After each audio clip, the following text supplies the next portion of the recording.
Hello, me fixing everything, and today I'm going to show you how to fix this alternator that is being fitted to a Mitsubishi Outlander. Something that is good to know before we start: you don't need to remove the alternator from the vehicle, you just need to disconnect the battery and the positive cable and the connector here on the side, I'll show you in a second. And you need a multimeter, nice with automatic range. Okay, now you can see that the alternator is moving. That's good, it's not blocked, because it happens. Sometimes the alternator gets stuck, mechanical problem. Now we'll test the electrics. What you need to do is remove the 13mm nut from here, remove the cable, the positive wire. Don't forget to disconnect the battery. Remove the communication wire here, unplug it, and now here sometimes there is 8mm nut, sometimes there is not, sometimes there is like a retaining clips. This plastics gets removed like this. This is the voltage regulator. Remove it with 7mm socket, yeah, like this. Here usually there is a cap, this one goes to the side. Now quickly we're gonna check the rotor. You can see it right here, yeah. Usually you can see this when you look in your engine bay if you don't remove it. We're looking for 2 to 3 ohms when we get the probe.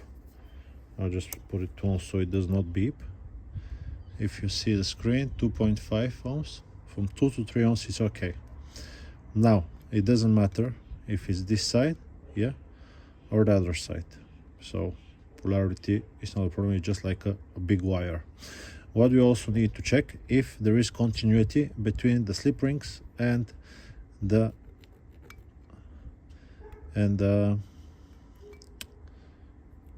casing of the alternator. This is 16 megaohms, so that's okay. And now we'll check the other side. 14, 17 megaohms, that's perfectly fine. Megaohms is a very large number, so it's like nothing. Now, next thing we're gonna check is the rectifier bridge. What you want to do: take the negative probe, black one, put it onto here. That's the post for the big red wires for the positive terminal, and touch here. Okay, this will check the diodes. We're looking for 0.5, 0.45, it's okay. 4.5 is okay. 4.5 is okay. So that's the first 3. You can take the opposite and see that they don't go back. Nothing, nothing, nothing. If it beeps, it's a problem, and it's showing like a 0, 0. Now what you're gonna do is take the positive, yeah, put it here and touch it onto this side. Can you see these 3? 1, 2, and the third one.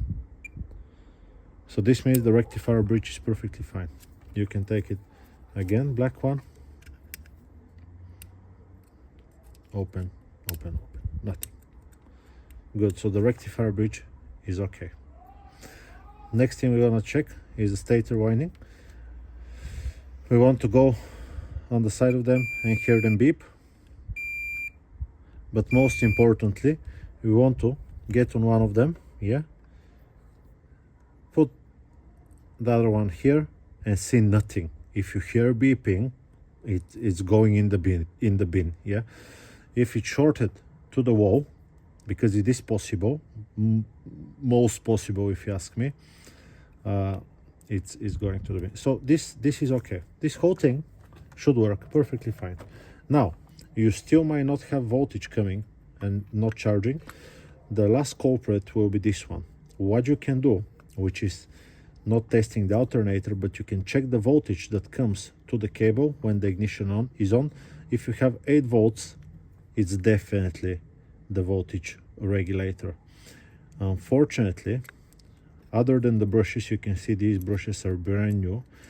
Other than the brushes, you can't check, you cannot check this voltage regulator with just a multimeter. You need a bench power supply, you need a special communicating device, because some of them are different protocols. Some will expect a signal from the computer, some of them will expect a voltage between 12 and 14 0.8 volts and whatnot, but there is a chip inside. Yeah, there is a chip with almost like 15 wires inside, so you cannot check the voltage regulator with a multimeter. If you know a way, tell me, I'll be very happy to see. But that's generally what you can check on your alternator. Stator is okay, it's not shorted. Rotor is okay, it's not shorted. Rectifier bridge is okay. Brushes, look how long they are, perfectly fine. Other thing, it's the signal to the voltage regulator. I hope this video, and it turns. This one is not the best. Yeah, you can hear the bearing, but it does work. So that's how you can test. Some of them are 100 amperes, this is 170, some of them are a little bit less, but they're exactly the same. Yeah, I hope this video is being helpful to you. I'll just put it back now, and I will see you on to the next one. I'll be happy if you leave me a comment, or even if it's negative, I might not reply, but I'll still read it. That's it. Bye bye.